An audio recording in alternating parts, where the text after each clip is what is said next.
자, 바이블 페이지 406 등비수열 기본 다지기 풀이 시작하겠습니다. 자, 10-1번 보면 실수로 이루어진 수열 AN이 첫째 항은 1이고 요런 관계식이 있는데 세제곱이 9AN의 세제곱이래. 자, 여기서 실수로 이루어져 있다고 하므로 양변에 3분의 1승을 취할 수 있고, 그러면 너는 3의 3분의 2승 곱하기 AN이 될 거야. 여기서 실수라는 내용이 왜 중요하느냐, 허수가 될 수, 즉 실수로 이루어진 수열이란 말이 없으면 허수도 가능하잖아. 그러면 AN 플러스 1을 이렇게 정의할 수도 있지만 다르게도 정의할 수가 있어요. 그러니까 x세제곱 플러스 x세제곱 마이너스 1은 0일 때 x는 1이냐? 아니잖아. 왜? x세제곱은 1이다 해서 양변에 3분의 1승을 취하면 1의 3분의 1은 1이니까 x는 1이다? 아니죠. 왜냐하면 x가 실수라는 말이 없으면 x세제곱 마이너스 1은 x 마이너스 1에 x제곱 플러스 x 플러스 1로 인수분해가 되고, 이 x제곱 플러스 x 플러스 1은 두 허근을 갖지. 그러니까 가능한 x의 값이 3개가 돼요. 그러니까 만약에 실수라는 말이 없으면 가능한 AN과 AN 플러스 1의 관계가 3개가 나와서 이 문제를 풀 수가 없어요. 그래서 실수로 이루어진 이라는 말이 전제조건으로 들어간 거고, 그렇게 된다면 우리가 알고 있듯이 양변에 3분의 1승을 취해서 식을 정리할 수가 있다. 요게 첫 번째야.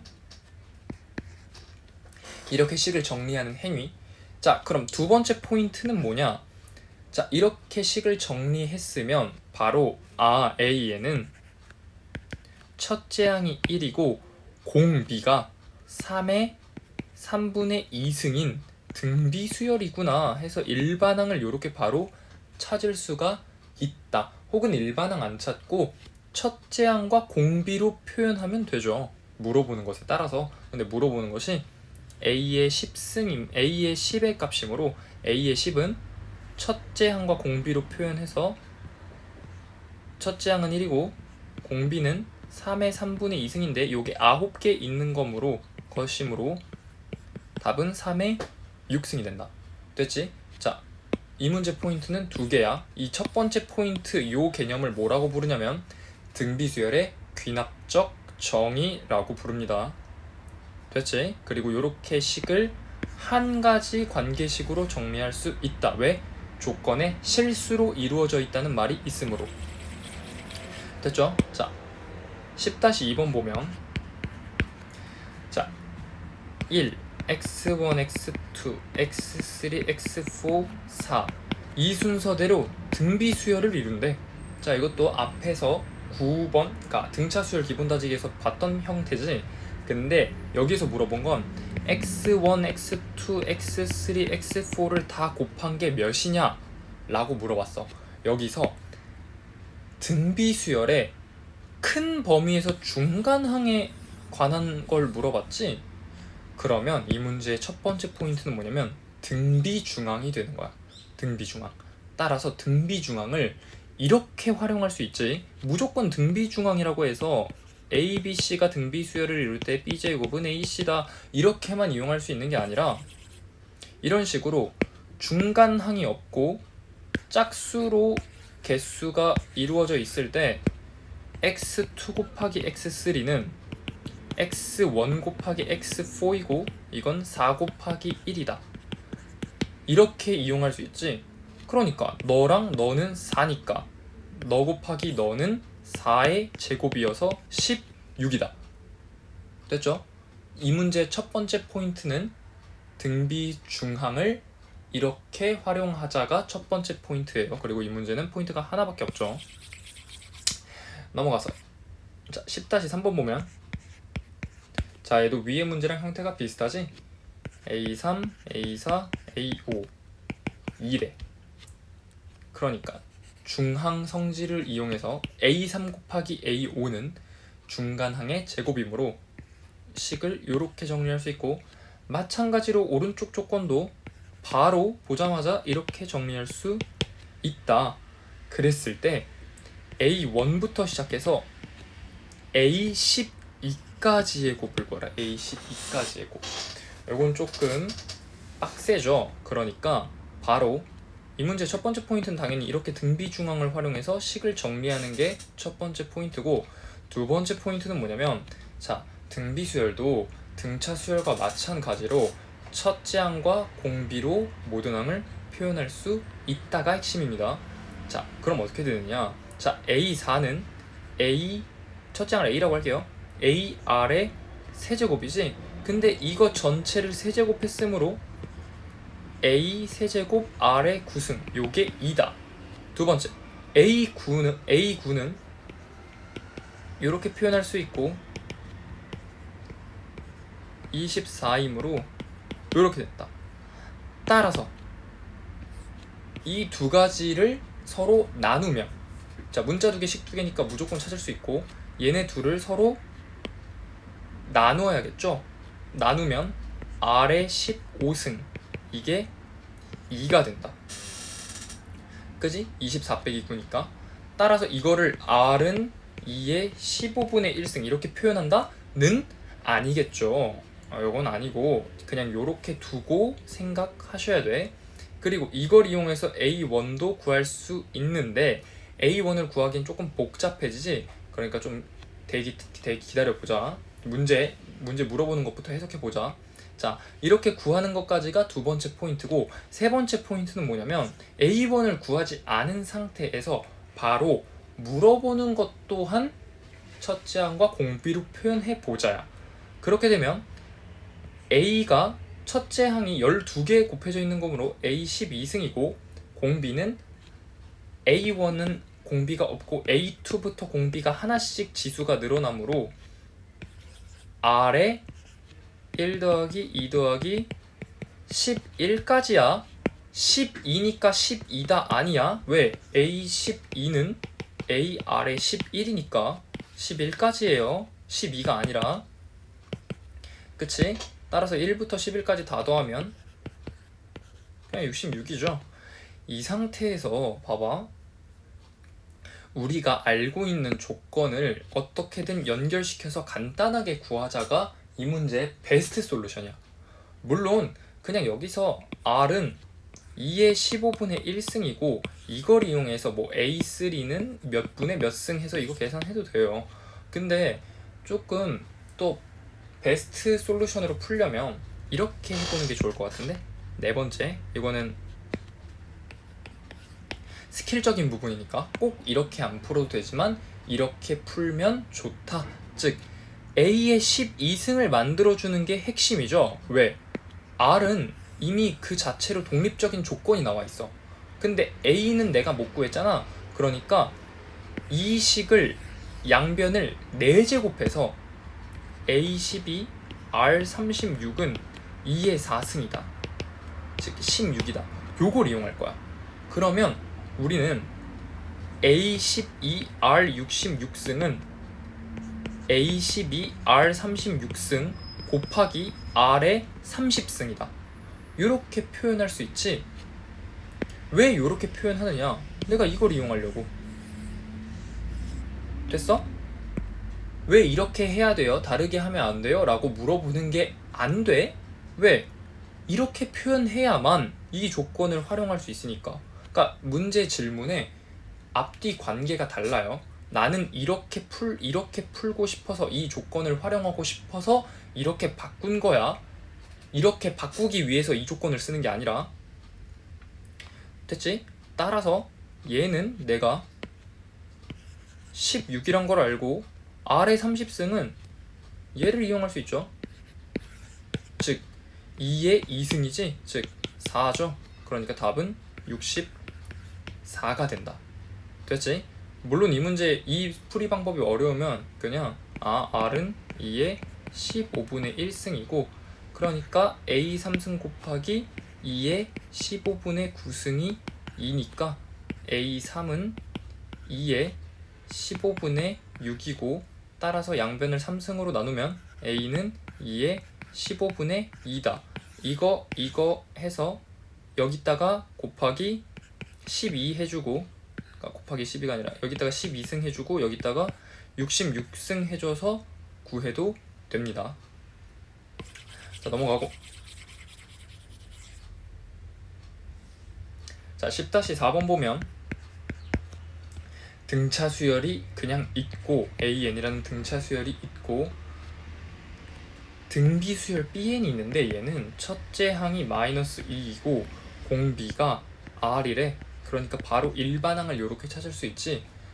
이 상태에서 얘도 물론 표현할 수는 있죠. A1 더하기 N-1T라고 이렇게 표현한 상태에서 세 가지 식을 줬어. 왜? 문자 몇 개야? 하나, 둘, 세 개지? 이건 문자 아니야? 물론 문자긴 하지만 상수가 아니잖아. 변수잖아, 변수. 근데 얘는 상수인데 문자죠. 그러니까 문자가 3개니까 식이 3개 필요해서 3개 준 거야. 따라서 A1은 B3래. 근데 B3는 등비수열로 표현할 수 있으니까 마이너스 1에 R제곱 이렇게 표현할 수 있고, A2는 A1 더하기 D로 표현할 수 있고, B1은 그냥 마이너스 2지. 세 번째, A3는 A1 더하기 A2D고 얘는 B2, 즉 마이너스 2의 R이지. 자, 이렇게 쓸 수 있는데 자, 여기서 연립방정식 하면 되겠지. 먼저 내 눈에 보이는 건 A1이 마이너스 2의 R제곱이므로 여기다 A1 대신 마이너스 2 R제곱 마이너스 2 R제곱을 쓰겠어. 그러면 얘는 썼으니까 지워지고, 요거 연립방정식 하면 되겠지. 자, 그러니까 양변을 먼저 빼볼 수 있겠죠. 뭐 양변을 빼도 되지만 이걸 한 문자 정리해서 대입해도 되겠지. 즉 마이너스 2R제곱을 넘겨서 2R제곱이라고 하면 D는 마이너스 2 플러스 2R제곱이므로 여기다가 대입할 수 있지. 그러면 마이너스 2R제곱 마이너스 4 플러스 4R제곱은 마이너스 2R이다. 따라서 2R제곱 플러스 2R 마이너스 4는 0이니까 R제곱 플러스 R 마이너스 2는 0이다. 이렇게 되겠지. 즉 이렇게 연립방정식으로 풀어서 2차 방정식 나오는 것까지 첫 번째 포인트가 되겠지. 이해했어? 그러니까 A1은 B3다, A2는 B1이다, A3는 B2다를 첫째 항과 공비, 첫째 항과 공차로 싹 표현한 다음에 뭐 자잘하게 포인트 잡으면 이게 첫 번째 포인트, 두 번째 포인트는 연립방정식 푸는 법, 이게 두 번째 포인트. 자잘하게 잡는다면. 근데 난 이걸 하나의 포인트로 보고 싶어. 따라서 R 플러스 2 R 마이너스 1은 0이다. 근데 조건에서 R은 1이 되면 안 되므로 R은 마이너스 2다. 여기까지 찾는 게 첫 번째 포인트로 잡고 싶고요. 자, R은 마이너스 2니까 나머지 다 구하면 되죠. R은 마이너스 1에 근데 아까 A1은 마이너스 2의 R제곱이었으므로 A1은 마이너스 8이고, 자 D는 마이너스 2 더하기 8이니까 6이 되고요. 됐지? 그랬을 때 A5 마이너스 B5를 구하래. 즉 A5는 A1 더하기 4D이고 B5는 마이너스의 마이너스 2R의 4제곱이므로 마이너스는 바깥으로 나와서 플러스가 되고 2R 4제곱만 해주면 되겠지. 그래서 계산하면 이렇게 돼서 즉 48이 된다. 됐지? 이 문제 포인트는 그냥 별거 없어. 왜냐하면 식과 계산이 복잡한 거지 포인트로 잡을 만한 건 1개, 2개. 그마저도 우리가 쉽게 잡을 수 있는 포인트다. 됐죠? 이 문제도 넘어가시고. 자, 10-5번 볼게요. 10-5번 보면 첫째 항이 1이고 공비가 2인 등비수열 AN을 그냥 줬지. 그러니까 첫째 항과 공비로 모든 항을 표현해서 AN을 이렇게 표현하고, 수열 bn을 어떻게 정의하냐면 일단 a2n을 구해서 거기에 제곱을 씌우지. 근데 a2n은 내가 a2n 구해놨으니까 그냥 2n 대입하면 돼, n 자리에다가. 근데 이걸 또 제곱하지. 그러니까 지수법칙에 의해서 이렇게 되지. 그러면은 bn도 등비수열이다 를 알아차려야 돼요. 이게 첫 번째 포인트야. 즉 첫 번째 포인트는 뭐냐면 내가 an을 이렇게 찾을 수 있고, 그럼 a2n은 n 자리에다 2n을 집어넣으면 되니까 결국 bn은 이렇게 나타낼 수 있는데, 이 bn을 이렇게 나타내면 얘는 등비수열의 형태이므로 bn 역시 등비수열이다 가 첫 번째 포인트야. 그러면 이 식을 이렇게 정리하는 것까지 첫 번째 포인트로 잡읍시다. 이 식을 이렇게 정리할 수 있지. 2의 마이너스 2승 곱하기 2의 4의 n승, 그러니까 4분의 1 곱하기 16의 n승. 이렇게 되면은, 이렇게 정리하면은 공비를 16으로 잡기 편하고요. 첫째 항은 그냥 n에다 1 집어넣어 보면 되지. 4죠 4. 자, 여기서 실수하지 말아야 될 점, 무조건 여기 붙어있는 게 첫째 항 아니야. n에다가 1을 집어넣는 게 첫째 항이에요. 그니까 B1은 4고 R은 16이다. 근데 구하라는 게 두 개 더하래? 답은 20이다. 이렇게 잡을 수 있겠지. 내가 포인트를 좀 너무 거창하게 하나로 크게 잡았는데, 굳이 쪼개자면 첫 번째 포인트는 AN의 등비수열의 일반항 찾기, 두 번째는 AN의 일반항을 찾았으면 AEN도 표현할 수가 있는데 어떻게 표현하느냐, N자리에다가 여기를 대입하면 된다. 이게 두 번째 포인트. 세 번째 포인트는 이러한 복잡한 지수 형태를 가지는 수열 역시 등비수열이므로 이렇게 정리해서 첫째 항과 공비를 뽑을 수 있다가 세 번째 포인트. 크게 잡으면 첫 번 포인트가 한 개고요. 짜잘하게 잡으면 세 가지 포인트니까 우리는 만약에 이게 익숙하지 않다면 세 가지 포인트로 나눠서 정리합시다. 됐죠?